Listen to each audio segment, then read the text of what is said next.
수십 년 동안 정말 복잡하게 얽혀있던 인도의 노동법. 이게 지금 단 4개의 법으로 완전히 새롭게 태어나는 어떻게 보면 거대한 경제 실험을 하고 있거든요. 오늘 바로 이 이야기를 자세히 들여다보겠습니다. 자, 한번 상상해 보세요. 사업을 해야 하는데 따라야 할 규정집이 무려 29개나 되는 거예요. 그것도 다 낡고 서로 막 내용이 부대치고 정말 끔찍하죠? 이게 바로 얼마 전까지 인도의 현실이었습니다. 자, 그럼 이 거대한 변화가 기업, 근로자, 그리고 인도의 경제 미래에 대체 어떤 의미를 갖는지 지금부터 한번 제대로 파고들어 보겠습니다. 아니, 왜 이렇게까지 대대적인 개혁을 하는 걸까요?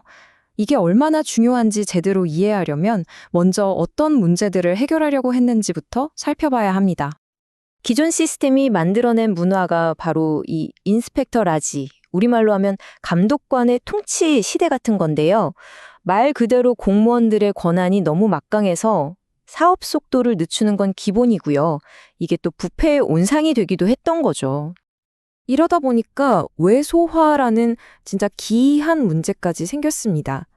기업들이 이 법의 정글에 발을 들이기 싫어서 일부러 몸집을 키우지 않는 거예요. 특정 규모 이상으로 성장하는 걸 그냥 피해버리는 거죠. 스스로 경제적 잠재력을 억누른 셈입니다. 자, 이렇게 복잡하게 얽힌 매듭을 대체 어떻게 풀었을까요? 인도 정부가 내놓은 해답은 아주 급진적인 단순화였습니다. 그 29개 법으로 우거진 정글을 밀어버리고 그 자리에 4차선 고속도로를 뻥 뚫어버린 거죠. 바로 이 4개의 법전이 개혁의 전체 지도라고 할 수 있습니다.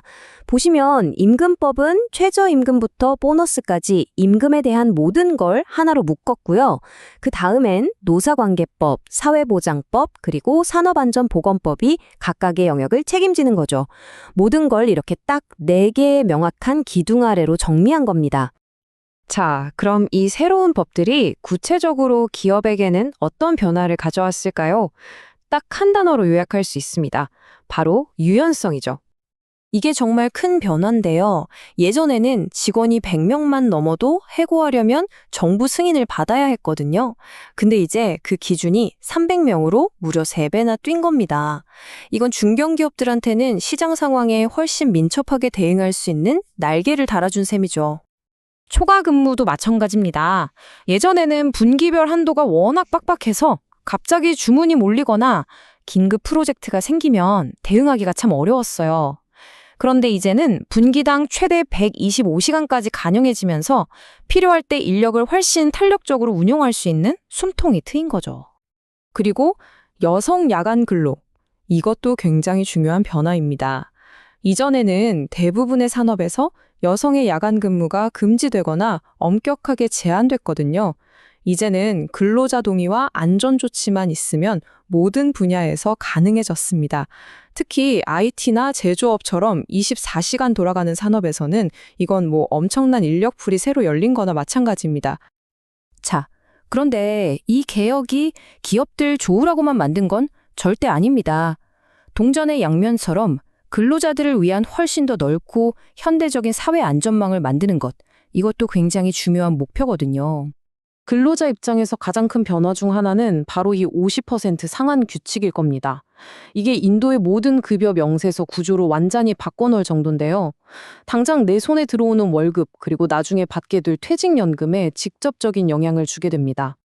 자, 이게 어떻게 돌아가는 거냐면요. 예전에는 회사들이 기본급은 낮게 책정하고 대신 온갖 수당을 많이 붙여줬어요.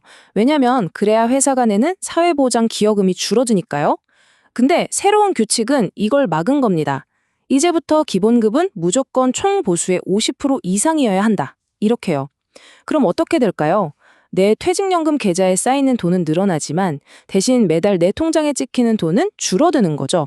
그러니까 당장의 현금과 미래의 안정을 맞바꾸는 셈입니다. 이 표를 보시면 그 트레이드오프가 한눈에 들어옵니다. 회사가 직원에게 쓴 총 비용은 대구로 똑같다고 쳐도요. 기본급이 30에서 50으로 뜨니까 퇴직연금 기여금은 3.6에서 6으로 크게 늘어나죠. 하지만 바로 그만큼 실수령액은 줄어들게 됩니다. 어떻게 보면 일종의 강제저축 플랜이 생긴 거라고 볼 수도 있겠네요. 그리고 이건 정말 역사적인 조치라고 할 수 있습니다.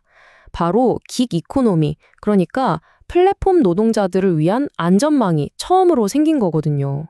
이제 우버 기사님이나 음식 배달하시는 분들도 더 이상 법적 회색지대에 있는 게 아니라 사회보장 시스템 안으로 들어오게 된 겁니다. 그럼 돈은 어디서 나올까요? 바로 플랫폼 기업들입니다. 우버나 조마토 같은 회사들이 이제 연간 총 매출의 1에서 2%를 이 노동자들을 위한 사회보장 기금으로 내야 하는 거죠. 유급휴가 자격 조건도 훨씬 현실적으로 바뀌었습니다. 예전에는 1년에 240일은 꼬박 일해야 유급휴가를 쓸 수 있었는데 이제는 180일만 일해도 자격이 생깁니다.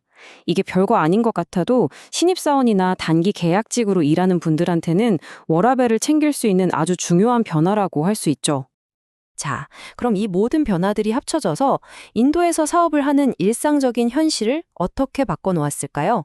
마지막으로 규제 준수, 즉 컴플라이언스 측면을 한번 살펴보겠습니다. 여기서 정말 근본적인 철학의 변화를 엿볼 수 있습니다. 예전에는 공포의 대상이었던 그 감독관이요. 이제는 감독관 겸 조력자가 됐습니다. 이름부터 다르죠? 이 사람들의 역할은 이제 잘못을 찾아내서 처벌하는 게 아니라 기업들이 규정을 잘 지킬 수 있도록 안내하고 지원하는 겁니다. 통제와 처벌에서 안내와 지원으로 완전히 패러다임이 바뀐 거죠. 이게 실제로는 어떤 효과를 가져오냐면요. 정말 어마어마합니다. 여러 부처에 따로따로 하던 등록은 이제 한 번으로 끝나고요. 면허도 5년짜리 통합 면허 하나면 충분합니다. 연차 보고서도 하나로 통일됐고요. 그리고 중요한 건 사소한 위반 사항 대부분이 이제 형사처벌이 아니라 민사벌칙으로 바뀌었다는 점입니다. 서류 작업, 법적 리스크, 이런 골치 아픈 것들이 확 줄어드니까 기업들은 이제 사업 자체에 더 집중할 수 있게 된 거죠. 결국 장기적인 목표는 아주 명확합니다. 인도를 글로벌 투자와 제조업의 중심지로 훨씬 더 매력적이고 경쟁력 있는 곳으로 만들겠다는 거죠. 특히 세계의 공장 자리를 놓고 중국이나 베트남 같은 나라들과 경쟁하는 지금, 이 현대화된 노동법은 인도의 가장 강력한 무기가 될 수 있습니다. 결국 이 모든 걸 종합해보면 이번 개혁은 하나의 거대한 균형 잡기라고 볼 수 있습니다. 한쪽에서는 기업이 엄청난 유연성을 얻고요. 다른 한쪽에서는 근로자들이 더 넓은 안전망을 확보하게 됐죠. 하지만 이 과정에는 대가가 따릅니다. 기업과 근로자 모두에게 단기적인 비용과 적응 기간이 필요하다는 점, 이게 바로 핵심적인 결론입니다. 새로운 규칙은 이제 다 만들어졌습니다. 하지만 진짜 게임은 이제부터 시작이죠. 과연 이번 개혁이 인도의 잠재력을 마침내 터뜨려서 인도를 명실상부한 글로벌 제조업의 허브로 만들까요? 아니면 예상치 못한 또 다른 성장통을 만들어낼까요? 이 중대한 질문에 대한 답은 앞으로 몇 년간 우리가 계속 지켜봐야 할 겁니다.